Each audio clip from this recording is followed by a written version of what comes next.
Welcome back, everybody. I hope you have let your tail soak for a good couple of hours. Mine has soaked overnight and then some.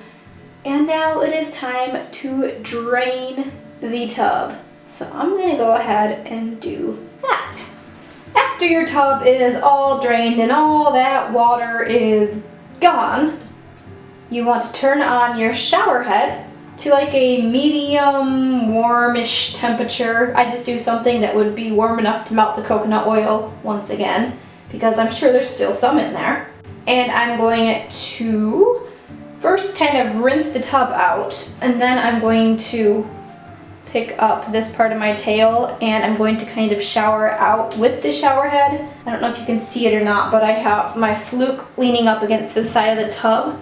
Not straight up and down, it's at an angle so that things can flow out of the drainage holes. But what I'm going to do is I'm going to rinse the inside of this, get any debris that could still be left in there out, and also rinse out the outside as well, and the tub. So I'm gonna turn on the faucet. Hopefully I won't get my camera wet. We're gonna see how this goes.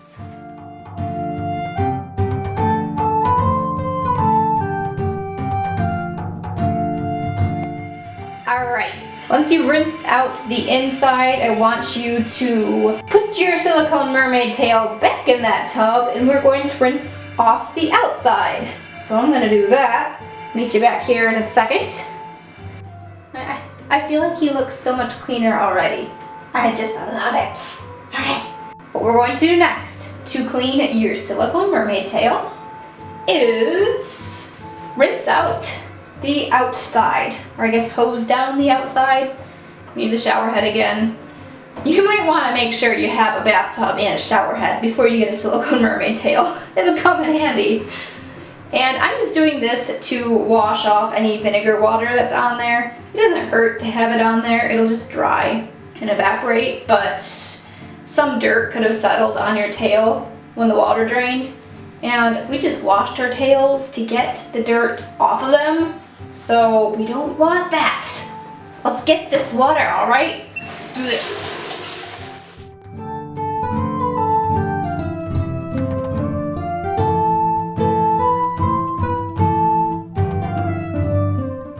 The only thing you have left to do before we move this bad boy to another location is just prop it up and let it drain.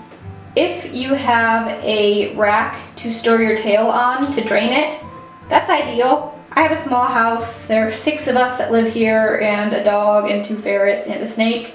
So I don't have room for a drying rack sort of thing, or like tail stand. That's what it's called, a tail stand.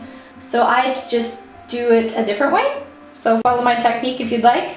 Either way, you're going to want to make sure all the water drains out of your tail, or at least as much as possible. In order to let the water run out of my silicone mermaid tail, I just kind of stick it in the tub like that for a good hour or so.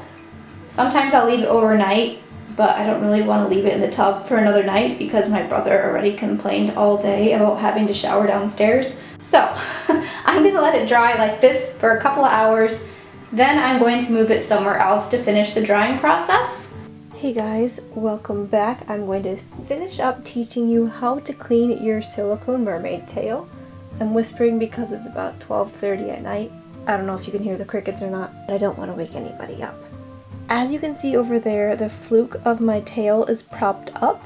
It's propped up on 2 pillows. That way, any water that's in the fluke will kind of settle down in the base of the tail. And what I do is I then take some old rags, old clean rags that may or may not have stains on them, and I go inside of my tail and I kind of just absorb as much water as I can. Alright, because I don't want to be seen at 12:30 at night, I'm just gonna show my tail, but I'm reaching my arm up in my tail and cleaning it and getting the water out in the corners here. I'm focusing on getting any water out of the seams, any water that's settled down here, as much water as I can get out of the monofin, and just inside of the tail. Enjoy the little weird carpeting and blankets I have here. It's pretty great, huh? Well, anyways, you don't have to be perfect doing this because you're going to use a fan and some other things to get water out. This is just my before the fan sort of routine.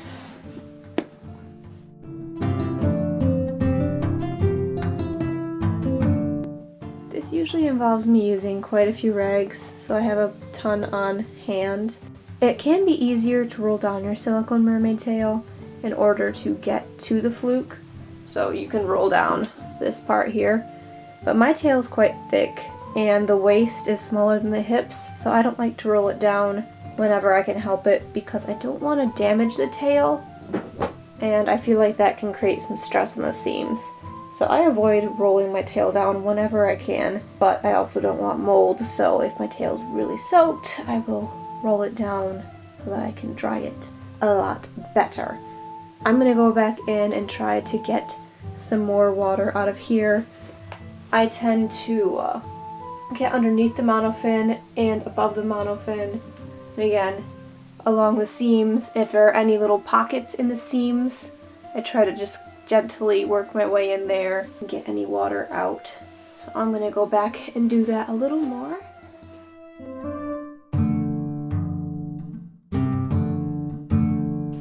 So the inside of my tail is relatively dry. It's not perfect. I'm going to now go ahead and put a fan on it to dry it out some more, just because I'm going to go to bed. What I like to do is to dry out the inside, fan it out for a little bit, and then I'm going to go and disinfect it, and then I'm going to go back, going to dry it out again just to make sure I got everything, check and see how dry it is, and then I'll put the fan back on it, and I'll keep doing that for a couple of days just because I'm a bit anal about not having any mold in my tail. I actually use two different fans. One is a daytime fan because I don't trust it, so I only use it about 2 to 3 hours at a time because it does tend to overheat. And the fan I'm going to use now is my nighttime fan, which is a bit bigger and doesn't get as much air into my tail, but it's better than nothing. What you'll need for this is 3 pool noodles and a fan. So let me show you. Here are my amazing sweatpants. I'm going to take 3 pool noodles and I'm going to shove them inside of my tail gently. I'm not going to literally shove them, I'm going to be very gentle.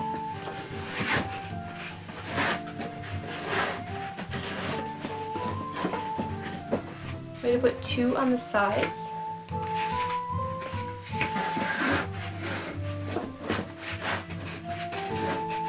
They don't need to go all the way down your tail, just in there, just enough so that they're at least halfway down your tail. I'm then going to take my big fan that stands up and set it in between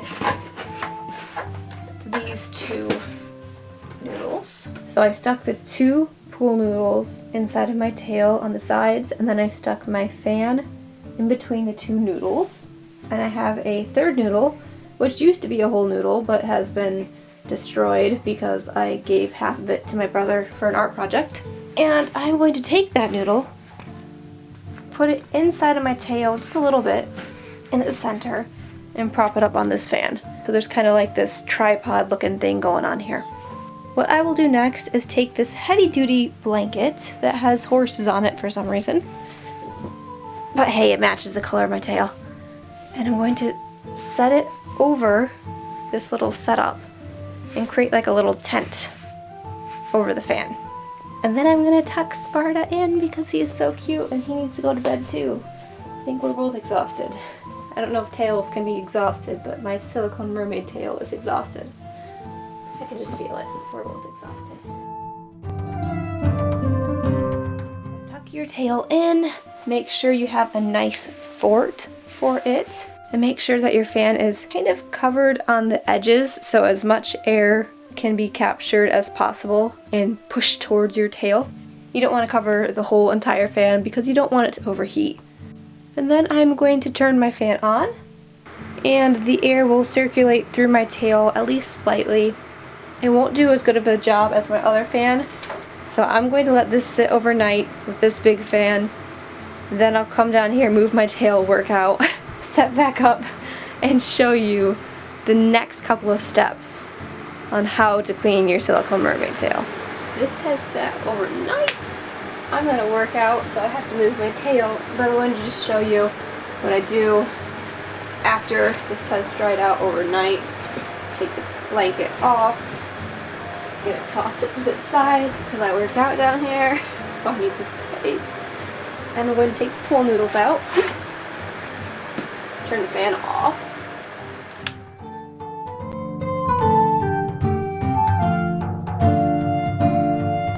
And then what I'm going to do before I move my tail out of my way, I'm going to wipe it down on the inside. Because the tail is slanted downwards on our pillows, that's going to get the water flowing to the this part of the tail instead of keeping it trapped in a fluke. That way I can just take my towel, soak some of that up, and there's less water to worry about. So I finished wiping out the inside of my tail. So I'm going to move my tail out of my way right now. I'm going to work out. I'm going to come back later today and show you how I do my step 2 of the drying process, which isn't really a step 2, it's just a step paranoid phantom step because I don't want mold. Your silicone mermaid tail has been soaked in a tub of vinegar. It has been scrubbed out, it has been drained, it has been fanned out overnight and wiped down. Now what we're going to do is the second part of the fanning out and wiping down, which involves using sanitary wipes. In order to disinfect my silicone mermaid tail, I wipe the inside out with wet wipes that are for hands. I don't use the ones that are for surfaces just because I feel that they would be too harsh since they're used for, like, you know, cleaning toilets and everything. So I use the hand wipes.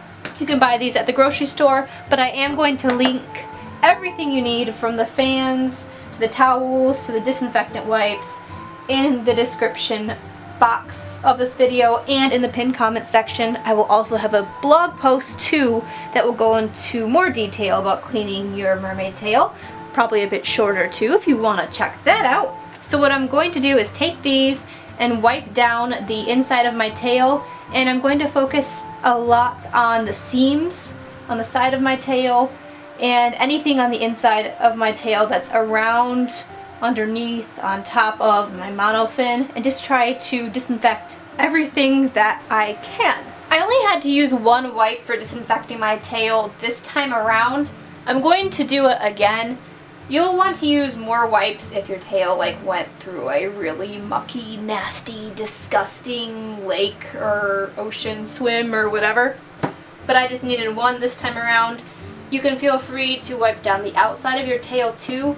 This is especially useful if you have a light colored tail because sometimes you'll get grass stains. I got grass stains on mine and I really needed to scrub that. Oh my gosh. For daytime drying, I use a little tiny fan like this. So that's what I'm going to use now to let my tail dry for a couple of hours.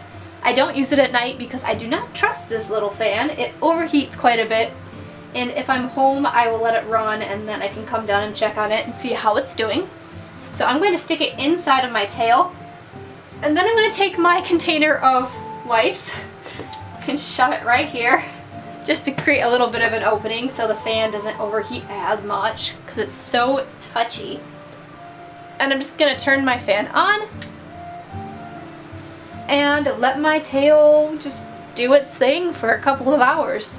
I will repeat the wiping down of my tail with a disinfectant rag and then fanning it out overnight and during the day a couple of times. I will go through, see how dry my tail is on the inside. If I need to wipe it down with a regular rag, I will do that. Then I'll disinfect it again. Then I'll fan it out. And I do that for a couple of days. I know that sounds a little bit extreme, but I like to make sure that mine is extra dry because I do not want any mold in my tail. Mold can cause rashes on your skin, it can corrode your tail, it's just not something you want. It's also really bad for your brain health, as I found out. So you just want to make sure you avoid mold, and I know this sounds a bit extreme, but if you can, air out your tail as much as you have the time to. even if you haven't gone swimming in a while, it's not a bad idea to take your tail out of storage and just fan it out. Make sure you get some circulation. I just think that's a good practice. So again, if you want to find the things I'm using for my tail, make sure you check the description box and the pinned comments for a blog post and for links to all the products you can use to help you with fanning out your tail. I'll link you up to a better fan than this one. This one's pretty crappy. So that is how I clean my silicone mermaid tail. Please let me know if you have any questions, comments, or concerns. Drop them in the comment of this video and I will get back to you. Thank you so much for watching. Good luck with your cleaning process. I will see you next week with more videos, so make sure you subscribe. Share this with your friends so we can teach them the proper tail hygiene that they need to know before getting a silicone mermaid tail. And like this video if you liked it. I will see you next week. Goodbye.